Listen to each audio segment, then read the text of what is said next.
Hi, இங்கே கணிதத்தில் உள்ள கணித நுட்பங்களையும் அதனால் ஏற்படும் நுண்ணறிவையும் தந்து கொண்டிருக்கின்றேன். இன்றைய பதிவிலே காலம் சம்பந்தமாக கதைக்க இருக்கின்றேன். அதாவது தரம் 3, தரம் 4, தரம் 5 மாணவர்களுடைய காலம் என்ற பகுதிக்குள் செல்வோம். இங்கே அவதானியுங்கள்.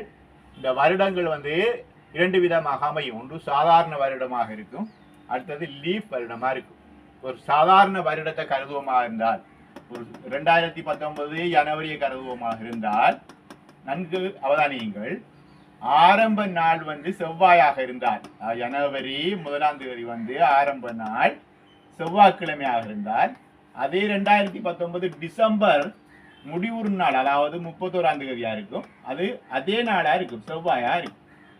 ஆரம்ப நாள் செவ்வாயாக இருந்தால் அது டிசம்பர் 31 அதே நாளில் முடிவடையும், செவ்வாயில் முடிவடையும். ஆனால் லீப் வருடமாக இருந்தால், ஒரு வருடத்தை கருதுவோம், 2020 லீப் வருடம். ஜனவரி எடுத்துக்கொள்வோம். அதில் ஆரம்ப நாள் ஜனவரி 1ஆம் தேதி புதன்கிழமையில் வந்தால், அந்த 2020 டிசம்பர், அதாவது டிசம்பர் 31ஆம் தேதி என்ன நாளில் முடிவடையும்? வியாழனில் முடிவடையும். புதனில் ஆரம்பித்தால் அது வியாழனில் முடிவடையும்.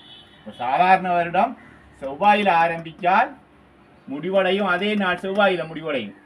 லீப் வருடமாக இருந்தால் புதனில் ஆரம்பித்தா அது வியாழனில் முடிவடையும். இந்த ரெண்டு அறிவையும் வைத்துக்கொண்டு இந்த வினாக்களுக்கு விடையளிப்போம்.